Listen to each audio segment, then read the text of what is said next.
قرآن مجید میں اللہ کریم نے ارشاد فرمایا ہے کہ وَإِلَٰهُكُمْ إِلَٰهٌ وَاحِدٌ، فرمایا تمہارا معبود ایک ہی معبود ہے، لا الہ الا، اس کے سوا کوئی عبادت کے لائق نہیں ہے، والرحمن الرحیم، بڑا مہربان ہے، نہایت رحم کرنے والا۔ اللہ وحدہ لا شریک ہے، اللہ کی ذات میں، اللہ کی صفات میں کوئی اس کا شریک نہیں ہے، وہی وحدت الوجود، وہی واجب الوجود ہے، اسی کا وجود ضروری ہے۔ ایک ہوتا ہے شرک اکبر، اللہ کی ذات و صفات میں کسی کو شریک ٹھہرانا، اور ایک ہوتا ہے شریک اصغر، ریاکاری کرنا، دکھلاوا کرنا۔ دونوں ہی بڑے سخت ناپسندیدہ ہیں۔ اگرچہ شرک اصغر معاف کر دیا جائے گا، اس کی اصلاح ممکن ہے۔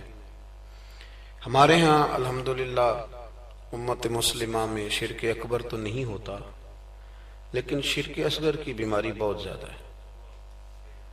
دکھلاوا کرنا، ریاکاری کرنا، تصنع کرنا، بناوٹ کرنا، اپنے اعمال کو پیش کرنا، یہ ایک بڑا خوفناک منظر ہے۔ آپ غور فرمائیں کہ جس آدمی کے گھر میں 20 لاکھ روپیہ کیش پڑا ہو، وہ کبھی آ کے نہیں بتاتا کہ گھر میں پیسے پڑے ہوئے، کہ بتاتا ہے؟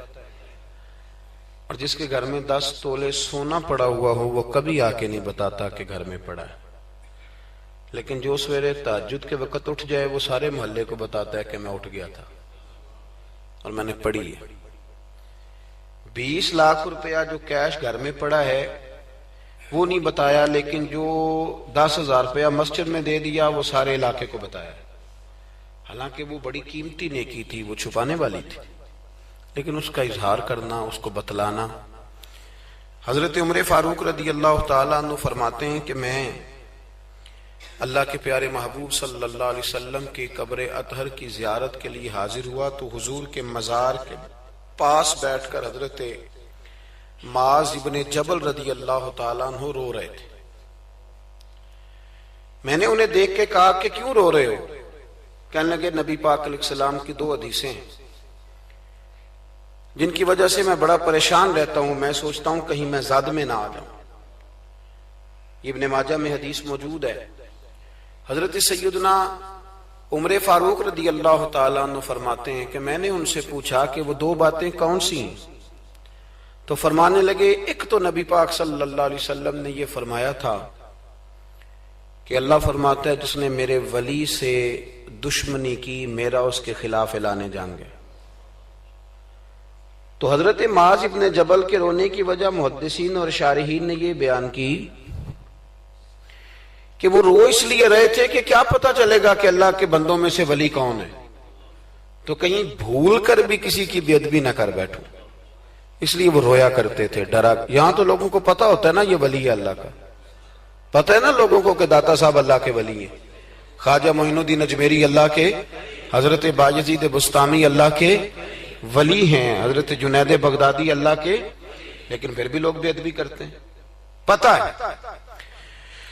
چونکہ حضرت معاذ ابن جبل فرماتے مجھے پتہ نہیں، اس لیے ڈر لگتا ہے۔ اور دوسرا حضرت معاذ، اس مسجد میں اذان ہوگی جی، یہاں اذان ہوتی نہیں، یہ جو ابھی ہونی ہے نا جی ٹھیک۔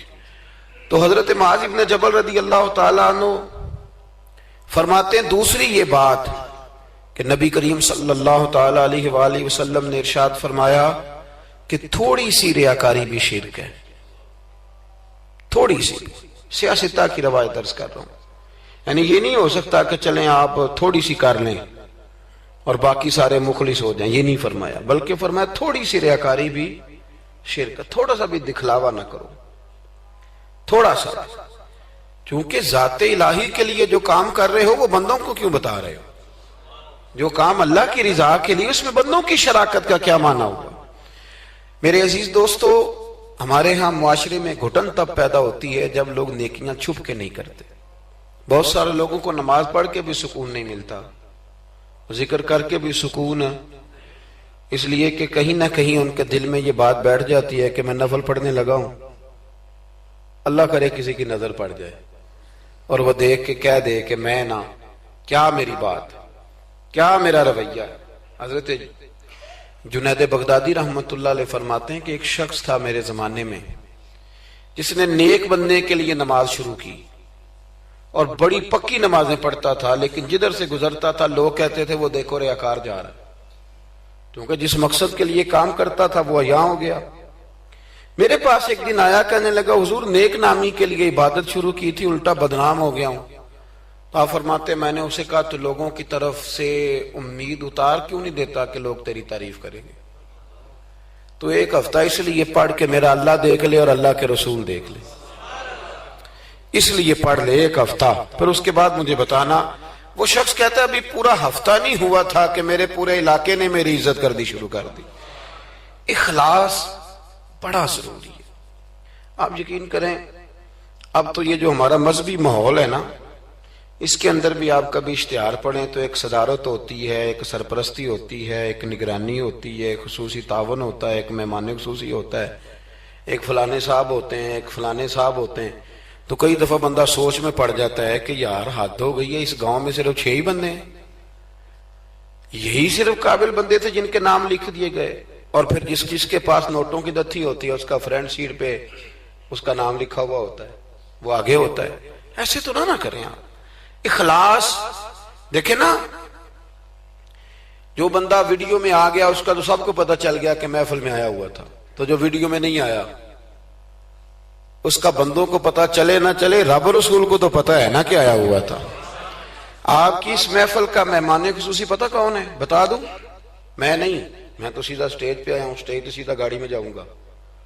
اس محفل کا مہمان خصوصی وہ ہے جس نے یہاں جھاڑو دیا مسجد میں، جس نے صفیں بچھائی ہیں، جس نے جو پیچھے بیٹھا ہے، جس نے بیچارے نے یہاں سارا دن محنت، جس نے اشتہار لگایا، وہ مہمان خصوصی جس نے محنت کی۔ باقی تو آئے لوگ صدارت کر کے گزر گئے۔ اخلاص والا عمل زندہ رہتا ہے۔ اور اگر آپ ناراض نہ ہوں تو میں تو ریاکاری کا سادہ ترجمہ کیا کرتا ہوں، اگر آپ کہیں تو کر دوں؟ یہ تسی بولے نہیں، 2-4 تے بندے بولے رہن دینے ہیں، کوئی اور گل کر لے، کر دوں ریاکاری کا سادہ ترجمہ؟ میں ریاکار کو نہ اداکار کہتا ہوں۔ میں کہتا ہوں جو ریاکار ہوتا ہے یہ بنیادی طور پہ تو اداکاری لمبی چلتی کوئی نہیں، بندہ تھک جاتا ہے، اداکاری لمبی نہیں چلتی، لمبا کام اخلاص والا چلتا، وہ تھوڑا ہو وہ اخلاص والا چلتا ہے۔ خلوص کا معاملہ کریں بھئی، کچھ کام تو ایسے کریں جو فقط اللہ اور اس کے رسول کی رضا کے لیے، اور ان کو چھپائیں کہ کوئی بندہ دیکھ نہ لے، چھپا کے رکھیں، مخلص فی الدین، اللہ کی رضا کے لیے۔ حضرت سیدنا عثمان غنی رضی اللہ تعالیٰ عنہ نے نا سید عائشہ صدیقہ رضی اللہ تعالیٰ عنہا کو نے ایک ملازمہ دی تھی، خادمہ کا، اماں جی یہ آپ کے کام کاج کر دے گی سارے، یہ آپ کو بہت ساری جو چیزوں کی ضرورت ہوگی فراہم کریں گی، کپڑے دھویا کریں گی، جھاڑو دیں گی، روٹی پکا کے۔ ایک خادمہ دی، کنیز دی۔ وہ کنیز کہتی ہے کہ میں تو گئی تھی حضرت عائشہ کی خدمت کرنے، اور وہاں منظر یہ تھا کہ جناب عائشہ میرے بھی سارے کام کر دیتی تھی۔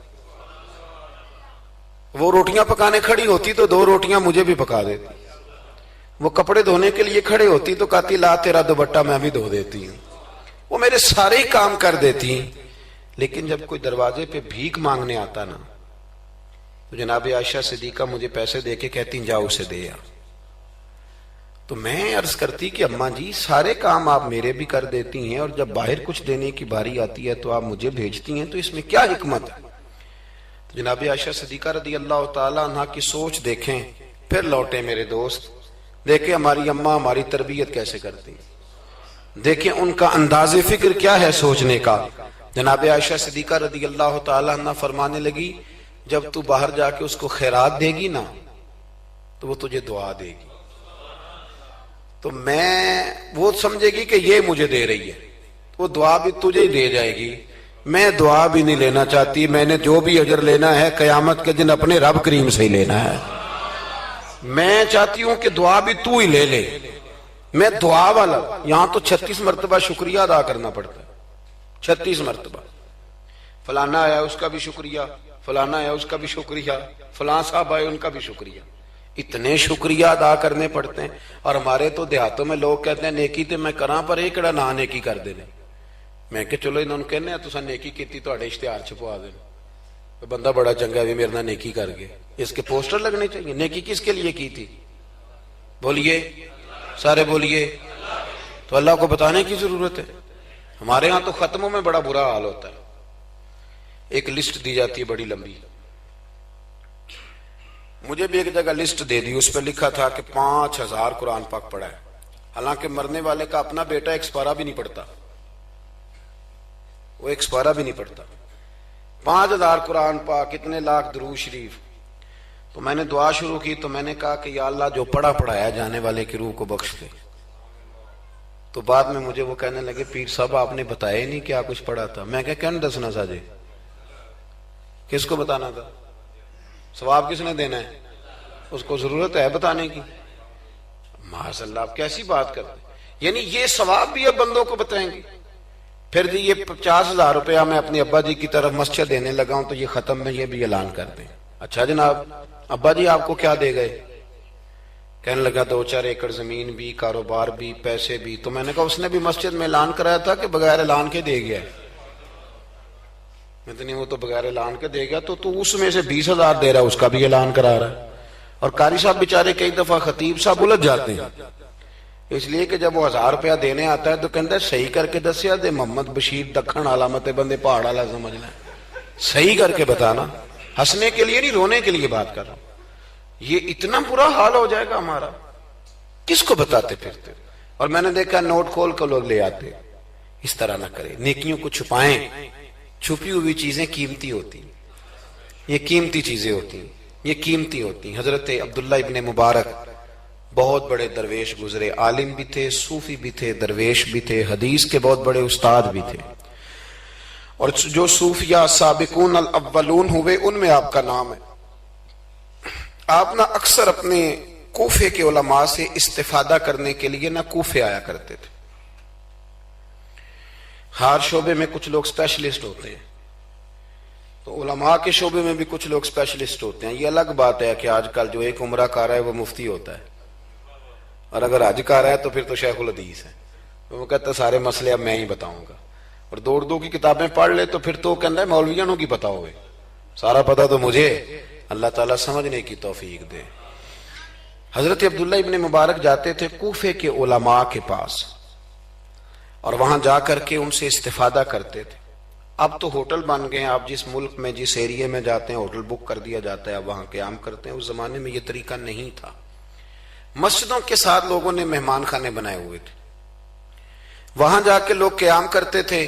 کھانا پانی مسجد میں لوگوں کو پتہ چلتا تھا، مہمان آ گیا، وہاں لوگ کھانا بھیج دیتے تھے. حضرت عبداللہ ابن مبارک رحمت اللہ علیہ اکثر اس مہمان خانے میں کوفے جا کے رکتے. ایک نوجوان تھا، اس کو علماء کی خدمت کا بڑا شوق تھا. اللہ کے بندوں کی خدمت کا شوق لگ جائے تو پھر اللہ بڑی رحمت فرمایا کرتا ہے. اسے بڑا شوق تھا، وہ بڑی خدمت کرتا، آپ کے لیے کھانا لاتا، پانی لاتا، چائے لاتا، تکیہ پیش کرتا.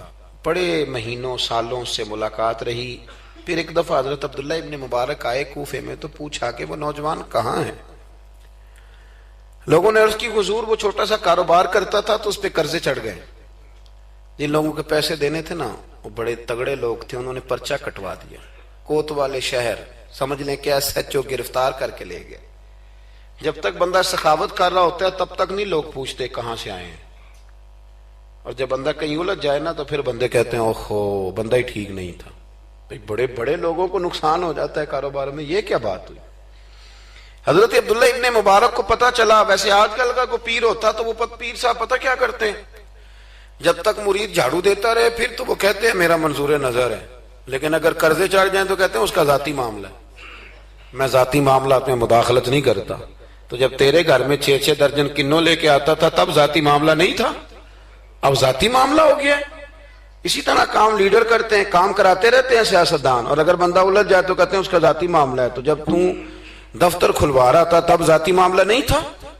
ہمارا یہ مزاج ہے کہ ہم طبعاً انسانوں سے نفع لینا چاہتے ہیں، لالچی ہوتے جا رہے ہیں. سیدنا عبداللہ ابن مبارک رحمت اللہ تعالی علیہ نے کہا قرضہ چڑھ گیا ہے اور وہ بند ہے جیل میں. آپ گئے, جا کے کوتوال سے ایس ایچ او سے ملاقات کی, فرمایا ماجرا کیا ہے, معمہ کیا ہے؟ وہ کہنے لگا حضور بچہ بے قصور ہے, بیچارہ کام کرتا تھا تو اچانک نقصانات ہوئے تو ہوتے ہی گئے. انسان جب کامیاب ہوتا ہے تو مٹی کو بھی ہاتھ لگائے تو سونا ہو جاتی, اور جب ناکام ہوتا ہے تو ایسا پھسلتا ہے کہ پھر کسی جگہ اس کا ہاتھ نہیں پڑتا. وہ الجھ گیا, حضرت جی الجھتے الجھتے قرضے چڑھ گئے. اور حضرت صاحب جس پارٹی کے پیسے دینے ہیں وہ بڑی سخت ہے, وہ کہتی ہے کہ ہم نہیں چھوڑیں گے. حضرت عبداللہ ابن مبارک رحمت اللہ تعالی علیہ فرمانے لگے پیسے کتنے؟ کہنے لگا 50,000 دینار. آپ سمجھ لیں کہ 5 کروڑ روپیہ. تو حضرت عبداللہ ابن مبارک, توجہ ہے نا میری بات پہ, تھک تو نہیں گئے آپ لوگ؟ حضرت عبداللہ ابن مبارک رحمت اللہ علیہ فرمانے لگے اگر تو میری ایک شرط پوری کرے تو میں پیسے دے دیتا ہوں. میری طرف دیکھیں, کہانی تو نہیں نہ سنا رہا میں, آپ ذرا غور تو کریں کیا کہہ رہا ہوں. یعنی 50,000 دینار. فون بند کر لیتے ہیں لوگ اگر آپ کو پیسوں کی ضرورت پڑ جائے تو, لوگ فون بند کر لیتے ہیں. ویسے کہنے چودھری کو حکم ہوا تھا دسی, اور جب وہ بتا دے پھر چھٹی. 50,000 دینار. حضرت عبداللہ ابن مبارک رحمت اللہ علیہ فرمانے لگے میری ایک شرط پوری کر, پیسے میں دیتا ہوں. اس نے کہا حضور 50,000 دینار ہیں. فرمایا میں نے سن لیا ہے پر میری شرط پوری کر. اس نے کہا حضور وہ کیا؟ آپ فرمانے لگے اس نوجوان کو بتانا نہیں اس کے پیسے کس نے دیے, پیسے میں دے دیتا ہوں.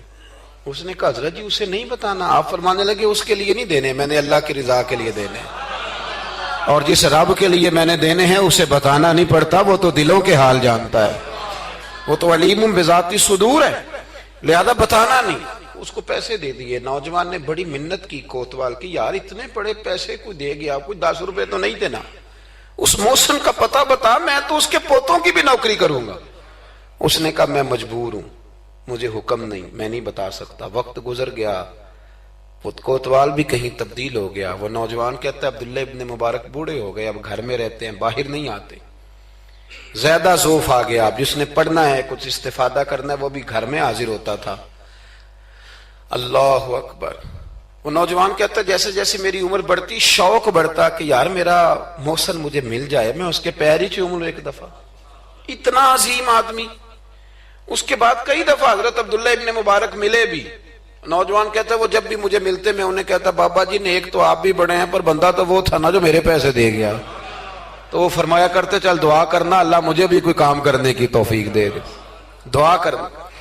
وقت گزر گیا, 15 سال بیت گئے. ایک دن وہ کوتوال کہیں رستے میں مل گیا تو اس نوجوان نے نا سر سے پگڑی اتار کے پیروں میں رکھ دی. کہنے لگا تجھے اللہ رسول کا واسطہ, میں کہیں شکریہ ادا کرنے سے پہلے ماری نہ جاؤں, میرے محسن کا پتہ تو بتا دے, ایک دفعہ بتا وہ کون ہے. وہ کوتوال کہنے لگا تو نے قسم ہی بڑی دے دی ہے, تجھے واقعی نہیں پتا وہ کون ہے, تو نہیں جانتا؟ کہا نہیں. کہنے لگا روز تو ان کی بغل میں بیٹھا ہوتا تھا, بعد میں بھی کئی دفعہ اکٹھے دیکھا. کہا کیا مطلب؟ کہنے لگے حضرت عبداللہ ابن مبارک. وہ نوجوان کہتا ہے میں اتنا تیز دوڑا کہ پگڑی گر گئی, جوتے ٹوٹ گئے, پیروں میں زخم ہو گئے, پر میں بھاگا کہ میں شکریہ ادا کروں. میری اجرت میری محنت سے زیادہ کیوں ہے, میرے محسن تیرے احسان سے ڈر لگتا ہے. کہتے ہیں دوڑا گیا, لیکن قربان جاؤں جب عبداللہ ابن مبارک کے گھر کے باہر پہنچا تو رش لگا ہوا تھا. میں نے لوگوں سے پوچھا کیا ہوا, تو کہنے لگے 2 گھنٹے گزرے عبداللہ ابن مبارک انتقال کر گئے. یہ ابھی 2 گھنٹے گزرے, یہ ابھی 2 گھنٹے گزرے. ابھی بے قدراں کچھ قدر نہ جاتی, کیتی خوب تسلی ہو, دنیا دار پجاری زر دے, کتیاں دے گل ٹلی ہو, بک بک روشن اکھیاں تکیو ویکھ حویلی کلی ہو, تے کوچ نصیر اساں جدوں کیتی پہ جانی تھر تھلی ہو. دنیا جمع ہو گئی, لوگ رو رہے ہیں. وہ نوجوان کہتا ہے کہ میں اندر داخل ہوا تو سفید کفن میں میں نے نورانی چہرے والا بابا لیٹے ہوئے دیکھا, اور میں نے پھر اپنی داڑھی ان کے پیروں میں رکھی, اور میں نے کہا بابا آپ نے تہجدیں کتنی پڑھی آپ جانے اور آپ کا رب جانے, قرآن کتنے ختم کی آپ جانے اور اللہ جانے, کتنے لوگوں کو علم حدیث دیا آپ جانے اور آپ کا رب جانے، پر جو آپ نے میرے ساتھ کیا ہے نا، مجھے امید ہے اس ایک نیکی کی برکت سے ہی رب آپ کو جنت عطا کر دے۔ یارو کوئی کام کرنا بھی تو اسے دکھا لینا، اس پر اس قدر زیادہ تشریف رکھیں جی، اللہ خوش رکھے آپ کو۔ میں تو خدمت تھوڑی کرانے آیا ہوں، اللہ آپ کو بہت ساری عزتوں سے نواز۔ میری خدمت اتنی ہے کہ آپ میری کوئی ایک بات سمجھ جائیں، اللہ آپ کو جزائے خیر دے۔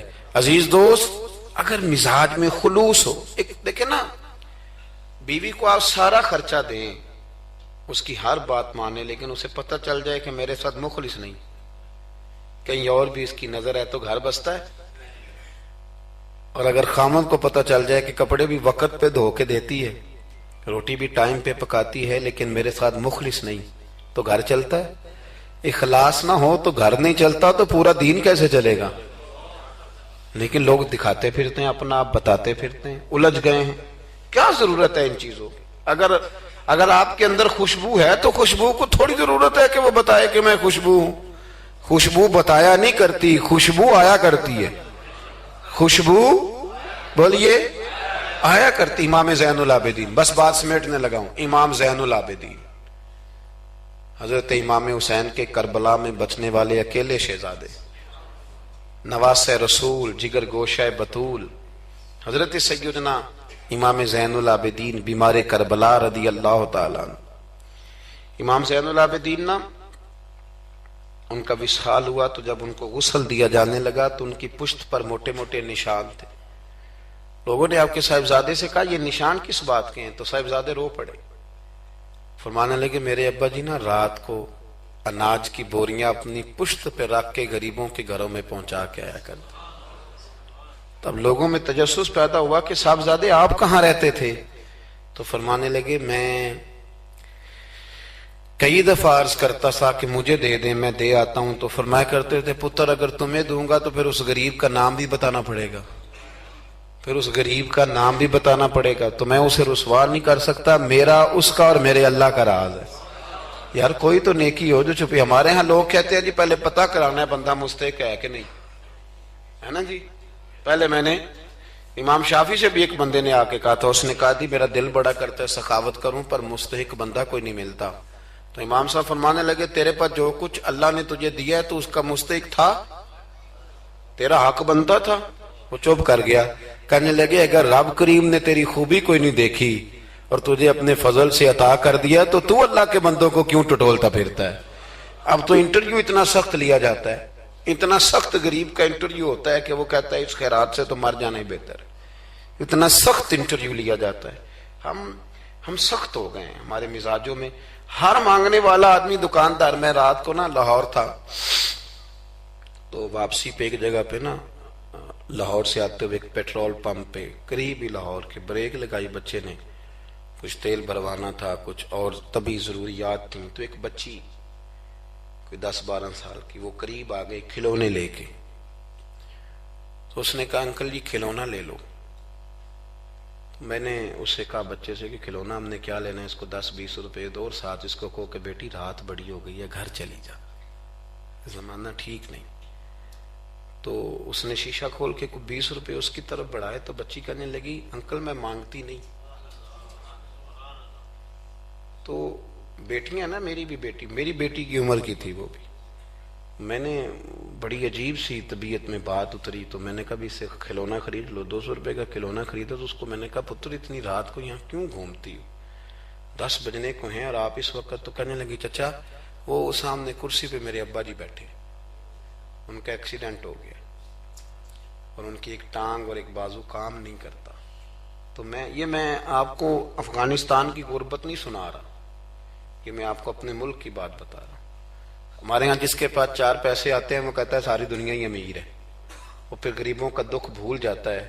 تو کہنے لگی وہ میرے ابا جی بیٹھے ہیں، میں ان کے ساتھ آئی ہوں، تھوڑا سا سامان اور بیچنا ہے پھر ہم نے گھر چلے جانا ہے۔ تو وہ ساری رات میری آنکھوں کے سامنے بچی گھومتی رہی، میں سوچتا رہا کہ اللہ تو مہربانی فرما، بیٹیاں تو برابر ہوتی ہیں، بیٹیاں تو برابر ہوتی ہیں۔ کہنے لگی سودا ابا ہی لے کے آتا ہے پر وہ چل نہیں سکتا۔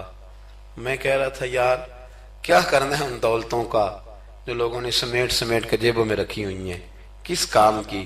بشرط یہ ہے کہ ہم تو پیسے وہاں لگائیں گے جہاں میچ ہوگا نا کپ کا، اور ہمیں مہمان خصوصی بنایا جائے گا، وہاں ہم پیسہ خرچ کریں گے، اور ہمیں جب کبڈی میں بلایا جائے گا کہ چلو صاحب آپ مہمان خصوصی ہیں تو آپ نے اتنے پیسے دینے ہیں، تو وہاں ہم دیں گے جہاں فوٹو بازی ہوگی۔